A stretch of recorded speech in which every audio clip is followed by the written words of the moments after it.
Мой гост е Бойко Ноев, бивш министър на отбраната, защото ще говорим както за това, което става или не става в Македония, но след това ще отидем и в Русия, защото има нещо много интересно, свързано с българската следа, най-общо казано при отравянето на Навални. Но първо, какво означава това, че Заев обяви, но не подава оставка? За това, че неговите албански коалиционни партньори не желая той да подава оставка, че има явно геополитически план. Някои казват, че това пък била българска връзка. Това са някакви заевски работи. Ние не ги разбираме. Република Северна Македония е една малка държава. Те са колкото един голям град. С една сложна политическа история. Те са млада държава на 30 години. При тях политическите процеси кипят и врат. И това, което се случва като правило, е резултат от техни вътрешни неща. Нагласен на различните политически словия. Те допреди 10 години бяха в гражданска война. Албанците с оръжие в ръка защитиха правата си. Когато пък ние защитихме държавността, без да се намесваме в конфликта. Така че тепърва ще виждаме още много вътрешни процеси в Република Северна Македония. Важното е, разбира се, къде са проектирани как българските интереси, интересите на нашето общество, на нашата държава. И това, което наблюдаваме, както казах вече в последните месеци, е една вече ясна, фокусирана позиция на България за това, което се случва.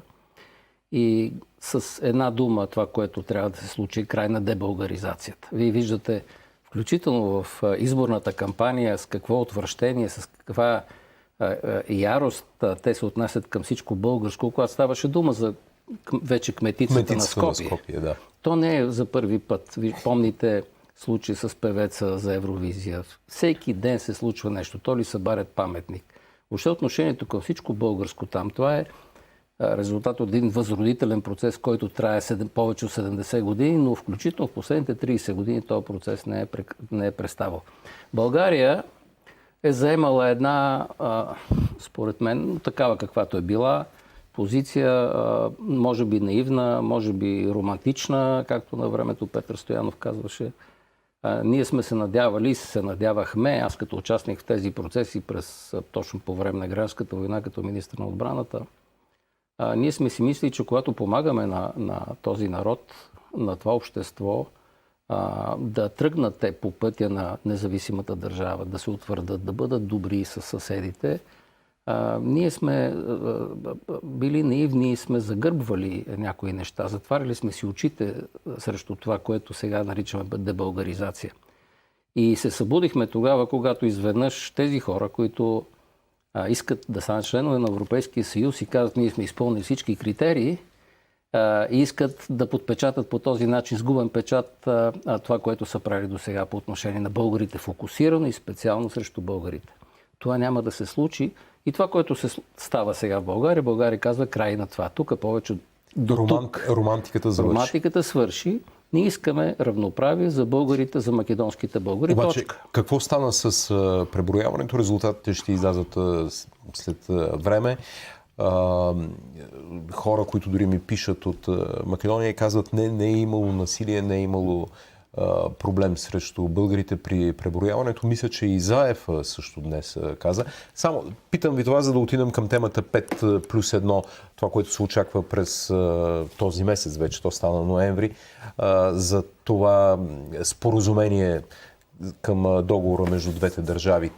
Какво става от преброяването? Ще бъдат ли вписани българите в Конституцията? Политиката на дебългаризация е изключително рафинирана. Изключително рафинирана. Тя е така направена и така се провежда, че много трудно ще видите на повърхността нарушенията на правата. Въпреки, че сега и при преброяването има десетки случаи, когато българи протестират за това, че не ги пишат, не ги записват като българи. Обаче Заев казва, това не е отразено като сигнали, като жалби. Заев казва много неща и те казват, въобще техните елити казват много неща. За да прекратиме този спор, България казва ясно и просто. Искаме българите да бъдат равноправни с всички останали части от народи. Ние не говорим за малцинства. Искаме да бъдем равноправни с албанците, турците, това ще стане власите. Ли сега след преброяването? Това дали ще стане, зависи до голяма степен и разбира се от тези, които са на власт в Македония. Ще стане и в резултат от усилията на македонските българи, които се активизират. Но това вече е задължително условие, за да разговаряме ние за преговори за членство. Това е вече нашето предварително условие. Вписването на българите в Конституцията и гаранции за тяхното пълноценно участие в политически, икономически, социални, културни и прочие живот в Република Северна Македония. Това означава, че ние ще очакваме български депутати в Македонския парламент и пълноправно... Тогава какви са шансовете на тази партия, която предстои да бъде създадена, най-общо казано, българската българска партия, която отразява интересите на българите в Македония, съществува. Тя се казва Граждански демократичен съюз. Тук има някакви опити на български ентусиасти да фърлят балони, да обявяват някакви нови партии. Това не става така. Там партии има. Организациите, легитимните, бих казал, традиционните организации на македонските българи бяха на посещение в България преди 10 дена. Те бяха приети не само от висшето държавно ръководство и от 5 министъра, те бяха приети от лидерите на всички политически партии в България. И на тях македонските българи казаха: ние искаме вие да ни защитите в нашия законен стремеж за равноправие. И българските лидери казаха: да, вие имате нашата подкрепа. След свикването на новия парламент заповядайте да разговаряме. Това е фундаментално развитие в отношението на България към Република Северна Македония. Тоест, вие сте оптимист за това, което казахте в началото, че тази нова тенденция, която по някакъв начин се олицетворява и от разговорите на президента Радев в Словения, и документа 5+1 е възможността да бъде развързан възела. Това е здравия разум. Няма да има 5+1. Значи това какво е било? Това измишлетените на Борисов, които преминаха, и Захарева, разбира се, които преминаха в преговорната позиция на България, езика на омразата. Разбира се, това не трябва да съществува, но това са неизмерими неща. Ти няма как да го приложи в договор езика на омразата. Не може. Нали, и други неща, които са пряка функция от това, всъщност има ли там българи, равноправни ли са те? Защото когато там има българи, те са честно преброени, а ние сме ги преброили при нас поне 120 хиляди, поне 50 хиляди чакат. Българско гражданство, не паспорт. С всички права и задължения към българската държава, когато те бъдат преброени правилно, ще се окаже, че това не е просто малцинство, това е една значителна народностна група в Република Северна Македония. Наред с другите, с македонците, с албанците. Има македонци, да, но това е така, ще стане. И до тогава няма да има преговори за членство. Ето това е моето очакване от българската позиция.